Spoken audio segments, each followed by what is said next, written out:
Thank you for being here. We begin tonight in Daura, Katsina State, where the third-day Fidal prayer for former President Muhammadu Buhari held on Wednesday.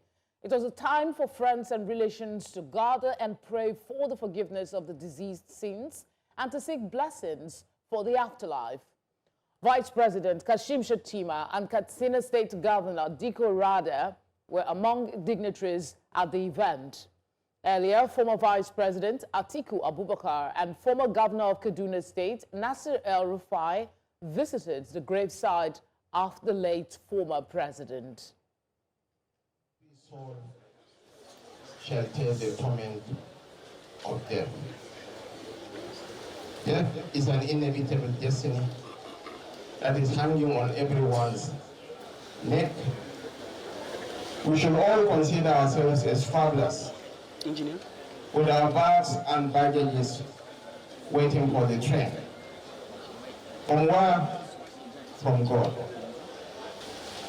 To the family of the late president, it was not a loss to the people of Daura Emirate or the people of Katsina State. It was a major loss for the nation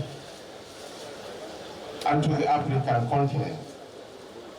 People from far and wide had called to commiserate with President Bola Ahmed Tinubu over the sad demise of our elder statesman.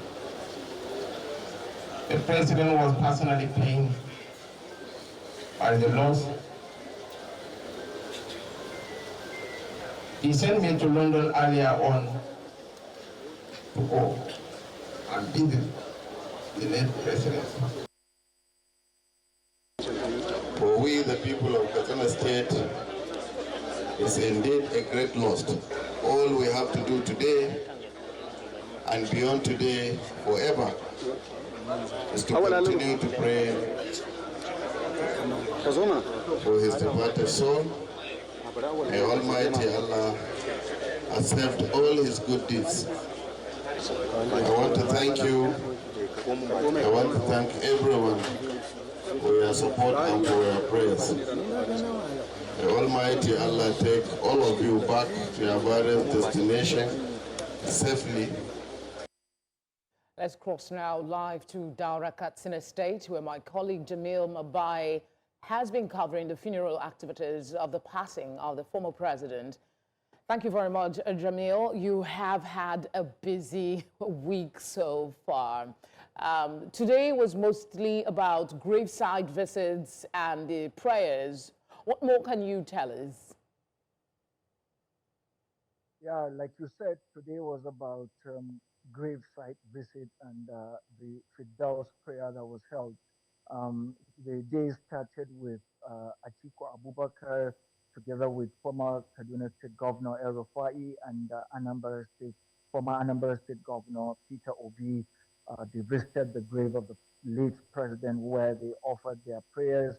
From there, they proceeded to the prayer venue within the residence of the former late president. And it's a Muslim ritual, you know, the Firdaus, they call it the Firdaus, the 3-day prayer session. You know, it has become a ritual within the Muslim community to offer these prayers. And, you know, various dignitaries were present during the funeral services, like former governors of Kebbi State, former Chief of Army Staff Brutai, the NDLEA boss Buba Marwa, and host lot of Islamic clerics who led the prayer session by 12 p.m. And after the prayer session, condolences were paid to late President nephew Mamman Daura, who is the senior member of the Buhari family now. And also we have representatives of we have the Emir of Daura also was present, and the Emir of Maradi from Niger Republic were also there. And Muslim clerics called on leaders to emulate the life of President Buhari, and also urged leaders to fear God when it comes to leadership. So that right. was it. And after the prayers, everybody left for his destination. The Vice President and Governor Diko Rada were among those who attended the prayers, as we've reiterated, along with the former Vice President Atiku Abubakar, who, as we learned moments later, had resigned from the PDP. Did he speak about that or give any hint? You know, when I saw the news, it comes to me as a shock, because Atiku was there, there was nothing that hints he's going to resign from PDP, even though he sat very close to El-Rufai and Peter Obi. And before the arrival of the vice president, they were having, close discussion with El-Rufai and Peter Obi, but nothing of such was expected. So when I heard the news that he left, he resigned formally from PDP, I recalled while after the event, he led El-Rufai and Peter Obi, they walked out of the residence together.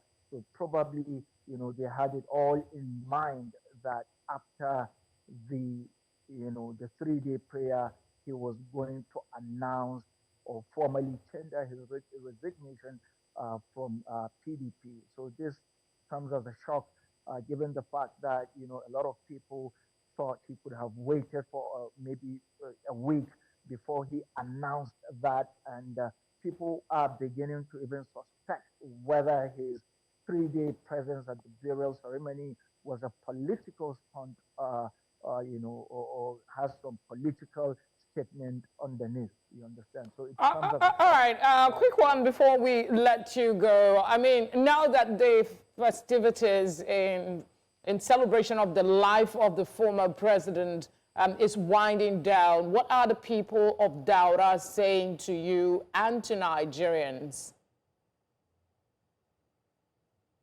Before I left the residence, I went into the city of Daura, and I had a chat with some of the people, and they told me, it's all they do is recount the sweet memories they have, built over time of the President Buhari administration. But in particular, there is an ongoing road construction, road construction in Daura, and most of them are saying probably the road might not see the light of the day because the president is no more, because it was the same president that awarded the contract, and they are pessimistic about whether the project will see the light of the day. But apart from that, majority of the people just recount the sweet memories they built over time with the president. All right, Jamil, thank you very much for your coverage of events. I'll see you much later. Thank you so much. Thank you. And to our headline story tonight, Nigeria's former Vice President Atiku Abubakar has officially resigned his membership of the People's Democratic Party, the PDP. The party's presidential candidate in the 2023 general election disclosed in a later address to the party's ward chairman in Jada local government area of Adamawa State that his intention to leave the PDP was solely because it had strayed from the ideals on which it was founded. His resignation from the PDP comes days after the opposition coalition politicians adopted the African Democratic Congress, ADC, as their political platform for the 2027 election. Atiku is a founding member of the PDP and has defected from the party a record 3 times since 1999. Okay. The non-implementation of financial autonomy for local government areas has had significant impact despite the Supreme Court's judgment mandating direct fund allocations to local government areas. 1 year after assuming office, how are council chairmen in Delta State faring? Are the funds they receive making any real difference in their communities? My colleague, Austin Azu, takes a closer look at the performance of Delta's council leaders. Grassroots governance. They are responsible for delivering basic services, promoting community development, representing the people at the lowest tier, and boosting sectors like agriculture and rural enterprise. In Delta State, local government chairmen and councillors marked their first year in office recently. But how impactful have they been at the grassroots level? Ndokwa seems to be one of the most richest oil-producing area in Delta State, but they are the poorest in Nigeria. We don't have any access road. In fact, nothing to write home about. Since the bonus come this community, we never see road, tie road. Our road, with the suffering of road seriously. After now, for rainy season, we can't go out with motor, come here with bike. Isoko South is one of Delta's 25 local government areas, and its chairman, Friday Worry, has been reflecting on his stewardship over the past year. We can't just say we want to celebrate 1 year in office without the people not feeling our impact in government. We've done a lot, and also to come directly to the grassroots. Hence, you saw the women that we empowered today, about 55 from them, 5 drawn from each of the 11 wards that makes up Isoko South local government area. Worry, however, speaks about the non-implementation of financial autonomy for local government areas, despite the Supreme Court's judgment on how it affects development at the grassroots level. For the local government autonomy, we are very, very happy, but we still plead with some of the governors because they are the one holding us back. I can't say the federal government has done its part. If those governments submit their accounts today, fine, everything will be peaceful. And I'll also plead with the federal government that they shouldn't wait for everybody, because if we say let's wait for them, even 10 years to come, most of the states won't submit their. So those states that have fulfilled their part should be treated with the financial autonomy. The expectations of Delta residents remain with the broader goals of local governance, aiming to improve the lives of residents and promote economic development across the 25 local government areas in the state. In Delta for News Central, Austin Azu.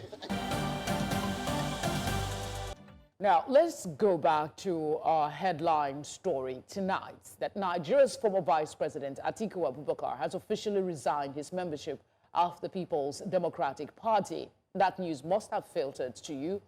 Now, let's have a conversation on it with a chieftain of the People's Democratic Party, a familiar face on this channel and across Nigeria. I have Chief Bode George join us for this conversation. Thank you very much for giving us your time tonight. You have repeatedly asked for the resignation of Atiku. Now that has happened, but people have said that with the coalition, it was expected, it was going to happen, but not now. Did you expect it now? And are you satisfied that he has finally left the party? It's a double-edged sword for me. He's a very good friend of mine and a founding member of the party. And I feel heartbroken when I read it, not because it's going to have any effect on the party. You know, in life, you know, you don't think too much about yourself, especially if you are going into public domain, public office. You think more about the people. What has happened now, what he did, is a confirmation of the rumors that have been raging the whole country. What are you, the comments and the reason he gave are not admissible. You know, last convention we had, he contested. We have a procedure in the party. Once you have a public position in your zone, you spend 8 years for it, and then it comes down to the other zone. And so we said, look, Buhari came from the north, and he ruled Nigeria for 8 years. So you cannot contest. Somehow, there were a lot of manipulations and all this, and that's the beginning of the crisis of our party. Now, hearing today that is going, and the reasons adduced by him, completely unacceptable. You know, in future, people will look at it and call it existential imbecility or existential docility. What are you looking for? It confirms now that because if he remains in the party, he cannot get the ticket. But because the South Chief, I'm sorry to interject, must continue but to have that ticket as far as yes. I'm sorry to interject, but as I'm listening to you, it's sounding like, you know, you don't seem to get the optics. The man, the vice president, former vice president, hasn't ever hidden his ambition to be president. And half the time, when he moves party, it is because he wanted to push forward his presidential ambition. So his leaving now shouldn't be a surprise, should it? Listen, no, that is not what you expect of a civilized individual. The corporate interest of this country must be much higher than your personal ambition.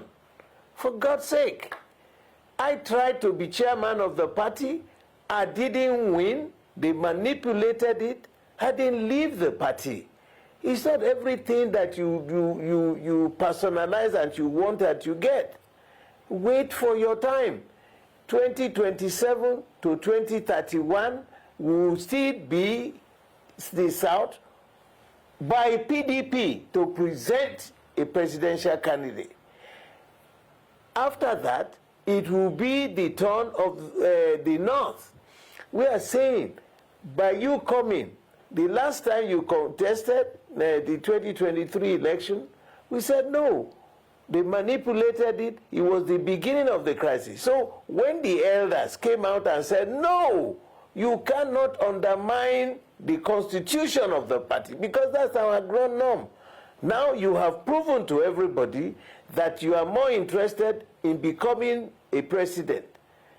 Wait for your time. And you are a founding father of this party. How can you leave your home? Chief, not to trivialize the matter, but I mean, you consider his age and you know time is of the essence. He has been patient for quite a bit. But let's move this conversation a little further and look at the implication for the People's Democratic Party. No. Are you don't worried? Say he's been patient. I'm sorry to interject, sir. Are you worried that his leaving will impact, you know, bigger names to want to exit the party, as we have seen in recent time? And to add to that, what would be the impact on the party generally?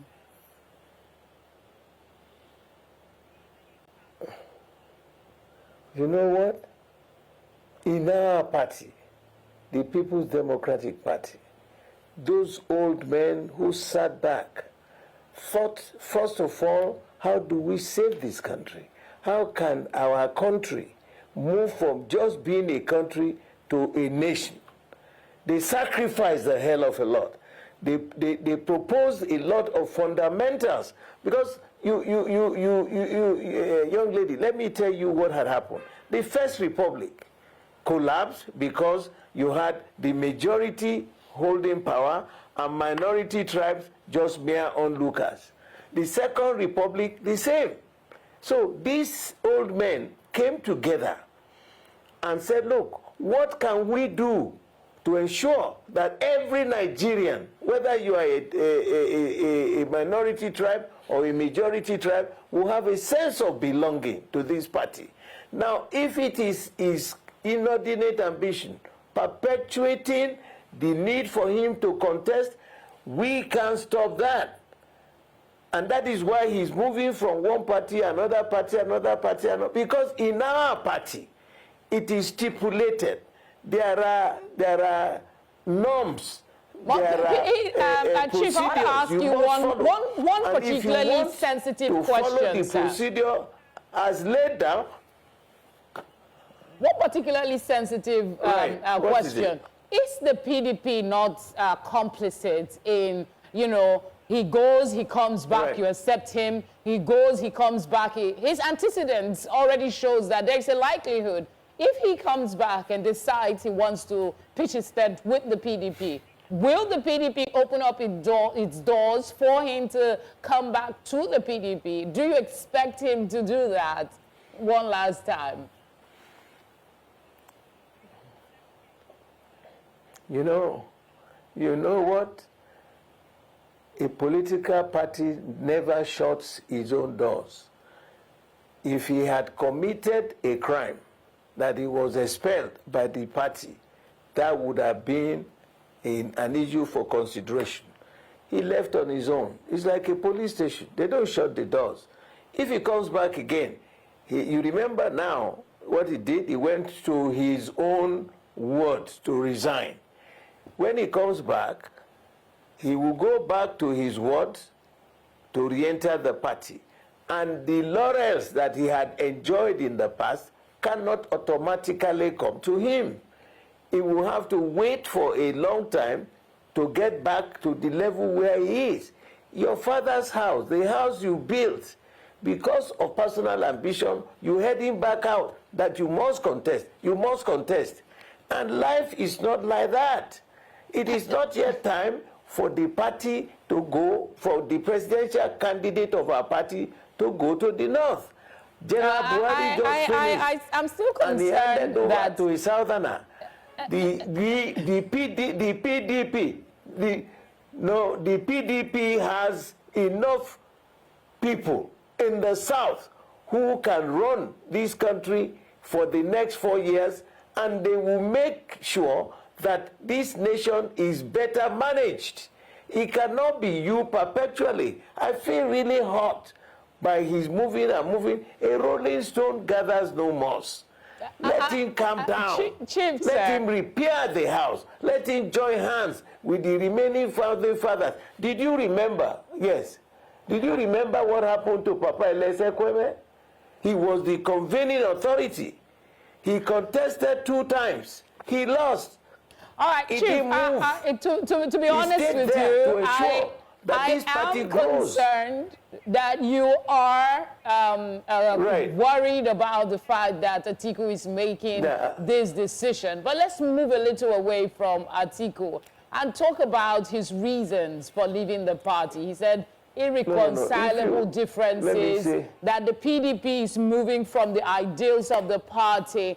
What is your party going to do as a matter of urgency to get the party back on course so you can make a formidable standing in 2027? Are you saying because he made that statement is legitimate? You know, any organization anywhere in the world, young lady, will have crisis. And I told you how the crisis started. Some of the people who had gone with him were part and parcel of those who manipulated the presidential Congress that we had, the convention. Now, we are looking the ability of the managers of the party to close the doors, speak to yourselves, you debate, you discuss, and come to a resolution will be a measure of your competence. It's not every time. Do you have any company that doesn't have any crisis? And if every time you keep moving away from it, how would it stabilize? You say yourself that the party is a vehicle. A party does not close it. Have anybody. You said it yourself that the party is a vehicle, that the party has to deliver certain promises. Over time, the PDP continues to see internal crisis and infighting. Right. We just had your national secretary validated just a couple of days ago. Okay, validating him, does that mean we are not resolving the crisis? You are. We are having a NEC meeting next week. They needed to have his signature. He's been back. Sometimes you win some, sometimes you lose some. That is the essence of working together. It's not a private fiefdom of anybody. The fact that you are able to sit down, to discuss, and come out with a resolution is your competence, a measure of your competence. That you can, if you are able to manage such crisis in your party, then if you get out, Nigerians will trust you that you can make and make amends and resolve the crisis of this country. If not, if everybody keeps moving because you want one position, you know what they call that? It's an existential imbecility. It is utter nonsense. I am pleading with my brother. I'm pleading with him. Let him look back. Look, by 2027, he's going to be 81 years old. Why can't he wait? Why can't he just, he'd be number 2 in this country? That's a privileged position. What are you looking for? You think the PDP has collapsed? Iroko political party can never. I think that's a good place to leave it. Because of the way it was designed, the way where every Nigerian. No, I'm being very frank with you. We'll meet next week. We will continue. Wait until the time for campaign. All right. All these issues you have raised, we will make sure we convince Nigerians. And I'm sure Nigerians, as much as we're worried about what's happening with the PDP, Nigerians do wish the party well, that they come back with force. Thank you, Chief. Thank you so much for obliging us tonight. We appreciate your time. Don't worry, young lady. You will see us back in our full steam. This Iroko tree cannot go under and will not go under because of the ambition of one individual. Never. I can tell you that. We are solidly on ground. And we are going, you will see when we come out of our convention and the next convention we will have the proper people, we will be able to present an acceptable, manageable, experienced leader from the South. Chief. We really have to with Bola Tinubu. Yes, thank you again for your time. No problem. Okie dokie. All right, always a pleasure to talk to the Chief. Let's now tell you that the Economic and Financial Crimes Commission, EFCC, has rejected the judgment delivered by Justice Chukwujekwu Aneke of the Federal High Court in Lagos, which acquitted and discharged the former governor of Ekiti State, Ayo Fayose, from an alleged money laundering case it had preferred against him. Justice Aneke on Wednesday cleared the former Ekiti governor of wrongdoing while in office. Reacting to the development, the EFCC spokesperson, Dele Oyewale, stated that the commission is already studying the ruling and preparing for an appeal. The former governor was re-arraigned on Tuesday, July 2, 2019, alongside Spotless Investment Limited on an 11-count charge bordering on money laundering and stealing to the tune of 6.9 billion naira. Now, let's tell you about the senior citizens, some of them who are retired military personnel. Earlier on Wednesday, they barricaded the entrance of the Nigeria's Ministry of Finance in Abuja in protest over unpaid allowances. The retirees from the first to the fourth quarter retirement set of 2024 erected canopies, placing chairs at the gate of the facility to stop staff from gaining entry. A representative from the Military Pension Board, Adamu Kitchener, however, gave assurances to the protesters that the entitlements will be processed by the board following the conclusion of their documentation. 1st of April last year, which is 2024, being their disengagement day, while we third and fourth quarter disengaged last year, July 1st. Last year. And up to now, Nigerian Army decided to pay us both the gratuity and the SDA, which like 5 months or 6 months ago, they come out by themselves that they know they short-paid us last year. You people heard what the PAPSEC said. He's working with us to make sure that you people get what you are looking for. And we have already told you, we on our own part have been working on that thing too. And rest assured, before next week runs out, you will get your payments. From here on out, if you people have any problems with your payments, please get in touch with anybody at the board.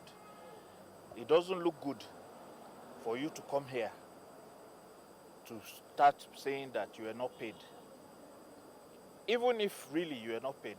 And we are grateful that the PANSEC make us to understand that the minister is not in the country, but intervened, and he told us that, and you too, both of you said that within today till next week Friday, we will all smile. Civil society organizations are raising the alarm over what they describe as the unlawful detention of human rights advocate Emmanuel Acha. He was allegedly arrested at his home in Ebonyi State on April 25, 2025, reportedly on charges of illegal possession of firearms and other undisclosed offenses. But Okechukwu Waguma, Executive Director of the Rule of Law and Accountability Advocacy Center, said Acha's arrest followed his legal action against the state government over a land dispute involving the Efrum and Eza community. Speaking during a press conference in Lagos on Wednesday, Waguma claimed Acha was charged to court but has remained in detention since April. The groups insist Acha's continued incarceration is unjust, calling for his immediate and unconditional release. They see him as a threat that needs to be silenced. The suit that his community filed against the government was what triggered.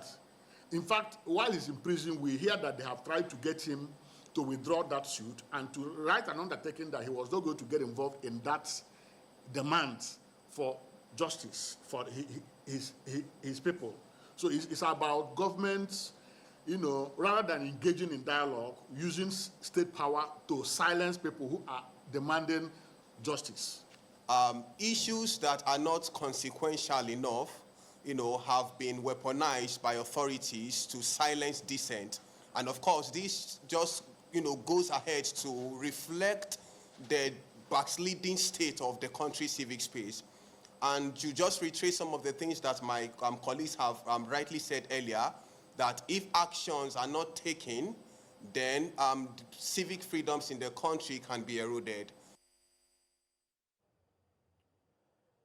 The Pipeline Infrastructure Nigeria Limited has again brought together stakeholders from communities across Trans-Niger corridor spanning Rivers, Abia and Imo states for an appraisal of its activities.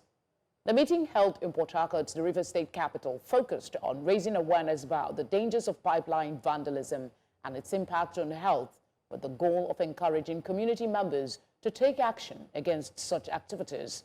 News Center's Biola Festus has more. Niger Delta region has over the decades suffered environmental degradation and loss of natural habitats due to oil pollution, largely from activities of illegal crude oil refiners and oil thieves. Saddled with the onerous task of providing surveillance for one of Nigeria's major crude oil pipelines along the Trans-Niger corridor, Pipeline Infrastructure Nigeria Limited, PINL, has continued to convene stakeholders' engagement meetings with the aim of ending crude oil crimes through collaborative efforts. With a firm resolve to stop the bleeding of our national economy by unrelenting saboteurs, your mandate is now broadened to include all oil and gas assets, including gas pipelines within the NNPC classified Eastern Corridor. We call on you to stand even stronger together. Step up your commitment and carry out this broader responsibility with renewed strength and unity for the benefit of our dear nation. PINL's recent stakeholders engagement held in Port Harcourt, the River State capital, emphasizes the devastating effects of illegal crude oil refining on the environment and socio-economic development of Nigeria. Gas flaring contributes to air quality degradation, exposes populations to hazardous pollutants, and increases the risk of respiratory illnesses, cancers, and other health problems. It is also poses environmental risk that can indirectly impact or affect the health through contaminated water. So the message to every one of us is to ensure that every effort is put in place to stop the activities of illegal refineries in our locality. As has been the tradition, stakeholders from oil-producing communities had the opportunity to critique PINL's operational strategies in their communities. Pipeline infrastructure, we want to assure you in Ekpe land that we will join hands with the youths to ensure that bunkering, illegal bunkering and flaring is curtailed. I would like to express my appreciation once again to the Pipeline Infrastructure Nigeria Limited for organizing this meeting and for their commitment to foster a safe and secure environment for our community. Your dedication for... Some of our farms and waters are getting revived. Let me tell you, pipeline infrastructure, you have not only secured our pipelines, you have secured our economy, you have secured our lives, you have secured our ecosystem, our farms and our waters and the air we breathe in. Consistent with PINL's success in surveying the Trans-Niger pipeline, stakeholders and coastal communities are now calling on the organization to expand its scope to include waterways surveillance. Over the years, decades that have passed, the IOCs have never engaged our community stakeholders like this frequently. This is a sense of ownership. This is a sense of partnership given to the host communities. And on this, I would applaud the PNIL for this continuous engagement with stakeholders. So our recommendation is, while this engagement is given, while this assignment is given to pipeline infrastructure, the feedback you are receiving is that there should be an additional job for you to do to secure lives and properties within the waterway and our landways. Since introducing surveillance on the Trans-Niger pipeline, Nigeria's crude oil output has increased significantly. Stakeholders commended the federal government's efforts while suggesting that accrued funds be invested in the nation's economy, potentially through initiatives like fuel subsidies. In Rivers, for News Central, Biola Festus. Nigeria's inflation rate has shown a continued downward trend as the headline inflation rate dropped to 22.22% in June 2025 from 22.97% recorded in May 2025. This marks the third consecutive month of decline, with a marginal decrease of 0.76 percentage points. Despite the easing inflation rates, the consumer price index increased to 123.4 in June, rising by 2.0 points from the previous month's figure of 121.4 year-on-year. Nigeria's inflation rate saw a significant drop, standing 11.97 percentage points lower than June 2024's rate of 34.19%.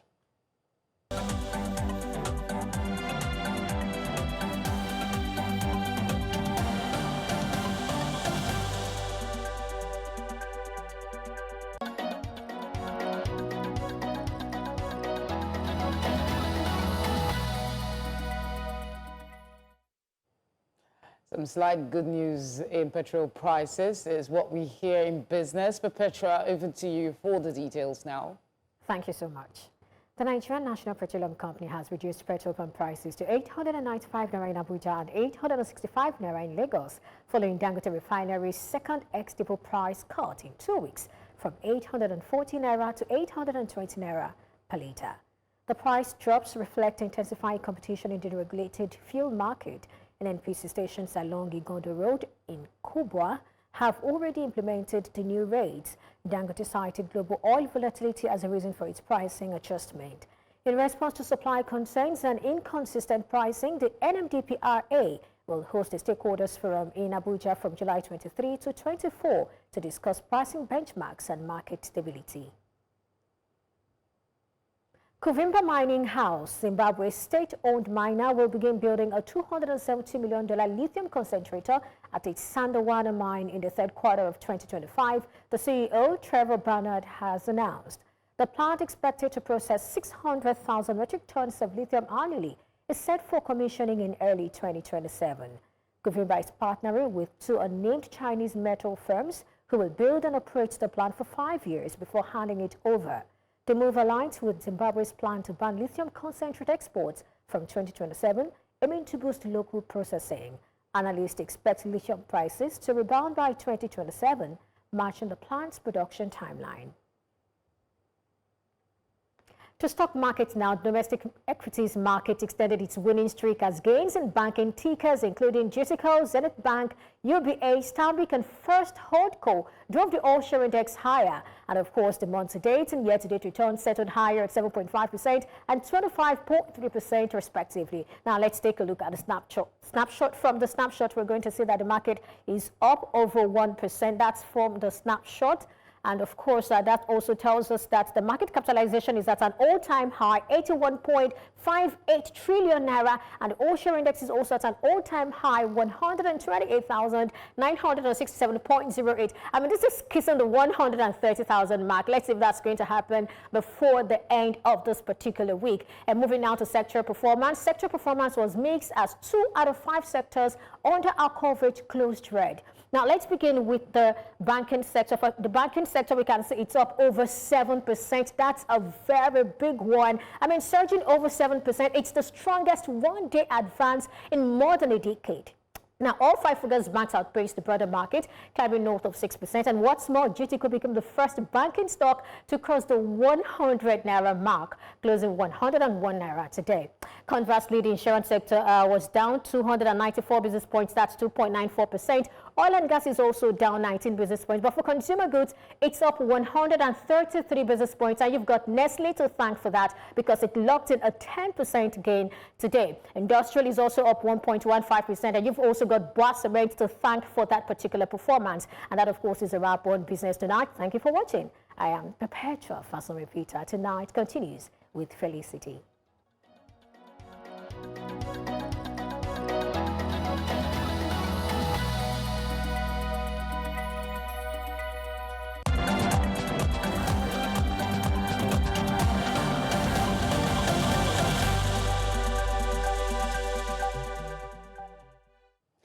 Tunde has the sports news. Hello and welcome to sports. Nigeria's WBC silver heavyweight champion Ife Ajagba was a speaker at a professional boxing masterclass held today in Ikeja, Lagos. The panel was devoted to helping professional boxers, coaches and managers build strong, profitable careers backed by an unimpeachable legal framework. Also on the panel were Nigeria Boxing Board of Control President Dr. Rafiu Ladipo, legal practitioner Amaka Orakwe, and boxing promoter and CEO of Balmoral Group, Dr. Ezekiel Adamu. According to Ajagba, many Nigerian boxers make the mistake of signing bad contracts which stop their progress out of desperation. I don't want to give it deep details, okay? But I'll be there before the first contract was a wrong contract, but by God's grace, it's my wife, that pushed me, to leave the contract. But I don't want to give more details, but I left the contract, went to the other contract.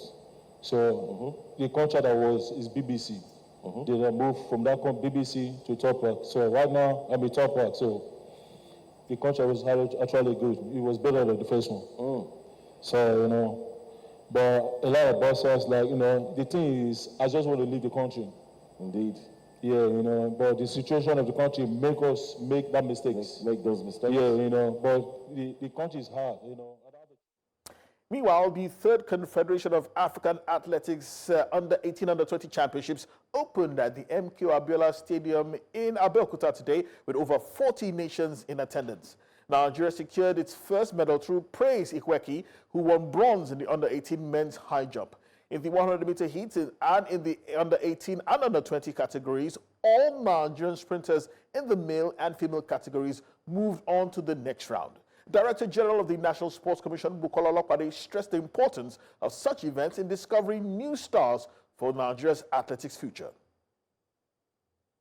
In basketball, Nigeria's Under-19 women's basketball team were eliminated at the round of 16 at the FIBA Under-19 Women's Basketball World Cup in the Czech Republic after suffering a heavy 77-50 defeat against Hungary. The Junior D Tigers has struggled offensively throughout the match, shooting just 26.6% from the field compared to Hungary's 37.3%. Nigeria made only 17 field goals from 64 attempts, while Hungary converted 28 of their 74 shots. Hungary dominated from the three-point range, making 8 of 30 attempts for 26.7%, while Nigeria managed just 3 of 23 for 13%. The rebounding battle was closer, with Hungary collecting 51 total rebounds to Nigeria's 37. Top scorer for Nigeria was Tobenda Nweke with 12 points, followed by Jessica Ajayi with 11 points. Nigeria will continue with classification matches tomorrow. And that's all we have on sports tonight. It's back to you, Felicity.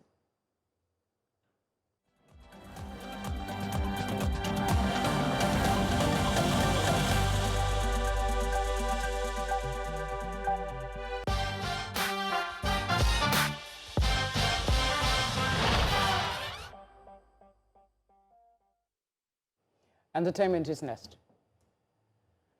Well, thank you very much, Felicity. You know how it is. Let's jump right into it. Nigerian superstar Davido is racking up wins. His fourth studio album, Timeless, just scored a shiny silver certification in the UK after selling over 100,000 units. Big things. Released in March 2023, the 17-track project is a delicious mix of Afrobeats, highlife, reggae, and dancehall, with big names featuring like Ashake, Skepta, and Angelique Kidjo. Timeless didn't just break streaming records, it also nabbed Grammy nods for Best Global Album and spawned hits like Unavailable, which went silver too and got a nomination for Best African Song. Now, another fan favorite, Phil, scored a Grammy nomination for Best Global Song. Now, to celebrate, Davido hit the road for his Timeless tour, lighting up stages from New York to London. Look, it's clear to say that Davido isn't just making music, he's making history. Now, Felicity, every time I come up here with a big smile on my face, is always to celebrate Afrobeat. So would you say there will come a time where the world would just vibe to only Afrobeat? They're already doing that. What are you saying? Like every part of the world. They're already doing that. What are you saying? We're living in the future. What? You know what? Did we think this would happen so fast? I mean, with Nigeria, you never can tell. I don't even know where we will be in another 20 years. With all our problems, we are amazing. Well, I don't know. I don't know where we get the energy from, but we're doing it so well. Well, that's all we have on entertainment tonight, though.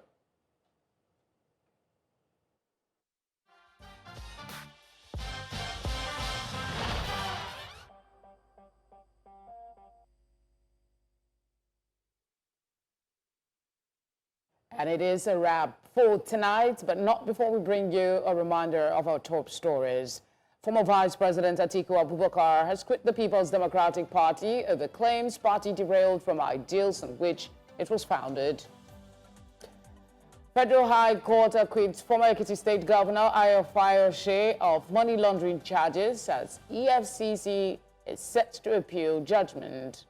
We also brought you news that the Israeli Prime Minister Benjamin Netanyahu has lost Parliament's majority. Its key ally of his governing council quits. Do send us your eyewitness report. The number to do so is showing now on your screen. You can also follow us on all our social media platforms at News Central TV. You can watch News Central live on DSTV channel 422, GoTV channel 23, Star Times channel 274, Avo TV, and on YouTube. Many thanks for watching. Have a good night.